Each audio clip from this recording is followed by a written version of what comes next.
और इसी कड़ी में मैं हीरा बहन को आमंत्रित करता हूँ, वो आए अपनी बात रखें, कम समय है। हाँ, जयपुर से आए हैं, उनका जोरदार तालियों के साथ में स्वागत करें।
और ये आपको पूरे देश भर में बहुत सारे उदाहरण मिल जाएंगे।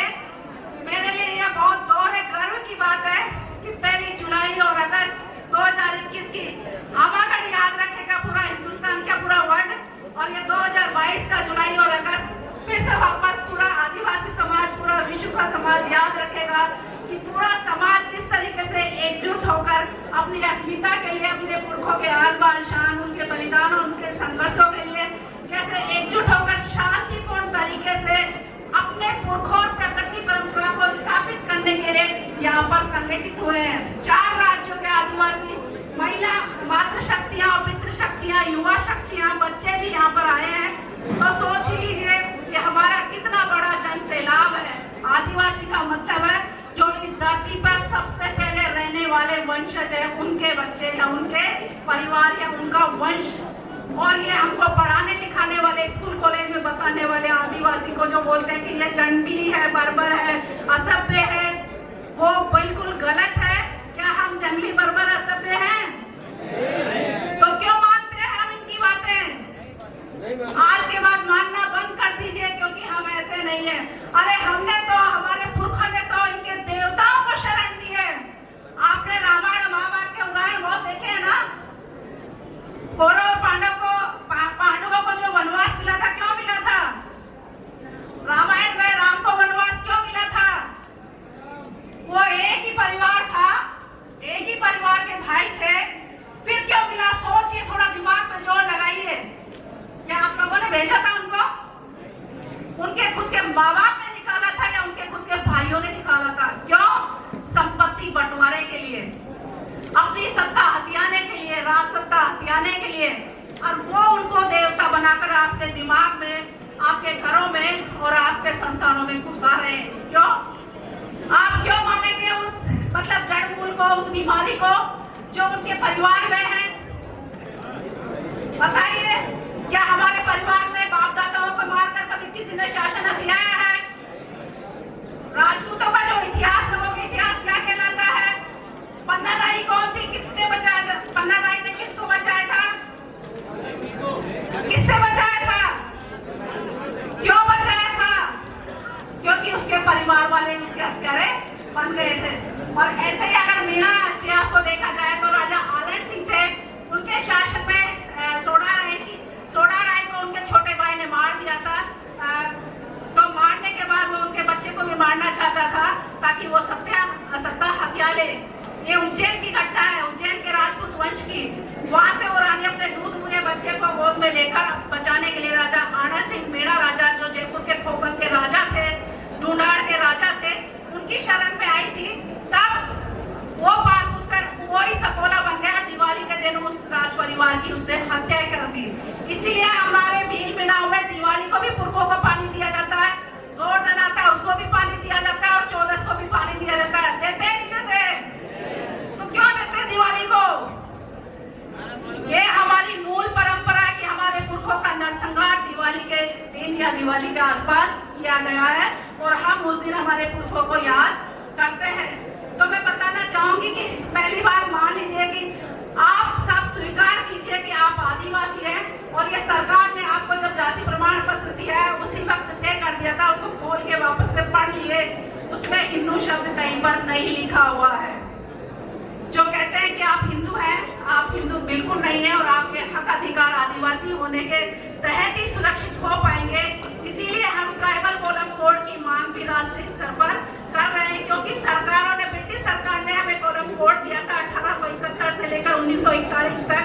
लगभग 70 सालों तक ब्रिटिश सरकार ने हमारी पहचान को बनाए रखा था। कभी एबोरिजिनल, कभी एबिरिजिनल, कभी एनिमिस्ट, कभी ट्राइबल रिलीजन, कभी ट्राइब्स के नाम से।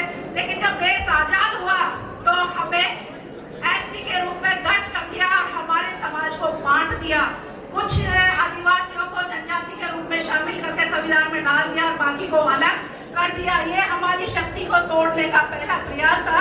और दूसरा फिर बाद में ये जो कोलम कोड है वो भी खत्म कर दिया गया और अब ये हिंदू राष्ट्र बनने जा रहा है। तो क्या आप लोग हिंदू हैं? क्या है आप लोग?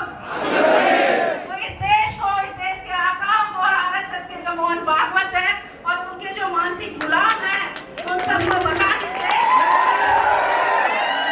कि हम इस देश के मूल जो लड़ाका थे, जो कबीलाई कौम थी, जिन्होंने जल जंगल जमीन के साथ आजादी से पहले 1857 से पहले 250 साल पहले से बहुत सारे संघर्ष किए हैं, बहुत बलिदान दिए हैं। और हर आदिवासी एरिया में ऐसे मानगढ़ धाम जैसे बहुत बड़े बड़े बलिदान धाम बने हुए हैं। ये आरएसएस के क्षेत्र में नहीं है, किसी राजपूत के क्षेत्र में नहीं है। क्यों? सोचिए, क्योंकि उन्होंने कोई बलिदान नहीं दिया। तो ये सच्चाई है। आप इस देश के मूल मालिकों जो जल जंगल जमीन और अपने स्वाभिमान और देश के लिए मर मिटने वालों की संतान है, अपने पुरखा परंपरा और अपनी सांस्कृतिक मान्यताओं के लिए जाने जाते हैं। और वो सांस्कृतिक मान्यताएं और परंपरा ही आपको आदिवासी बनाती है और इनका संरक्षण करना आपका परम धर्म है। इतना ही कहकर, क्योंकि समय की बहुत कमी है और हमारे वरिष्ठ बहुत है सभी लोग, तो मैं कहना चाहूंगी, जय जोहर का नारा है, भारत देश हमारा है। जय जोहर का नारा है, भारत देश हमारा है। जय जोहर का नारा है, भारत देश हमारा है। अब न हम भगवा से डरेंगे, न बाबा के झंडे से डरेंगे, न भागवत से डरेंगे, न अमित शाह से डरेंगे, न मोदी से डरेंगे, न किसी अत्याचारी से डरेंगे। चाहे प्रशासन उनके पास हो, चाहे सेना उनके पास हो, लेकिन हमारी मूल जो अंश है, मूल जो कबीलाई कौम है, उसकी एकजुटता पूरे देश भर में होनी चाहिए। और कहीं से भी कोई जोर जुलूम की आवाज उठे तो सबको एकजुट होकर उसका विरोध और मतलब उसका सामना करना चाहिए, तभी हम उसमें सफल हो पाएंगे। जैसे आमागढ़ में हम सफल हुए। कभी इतिहास में देखा था भगवा इस तरीके से फटा और कोई इंसान ना हुई हो? देखा? ये दूसरा उदाहरण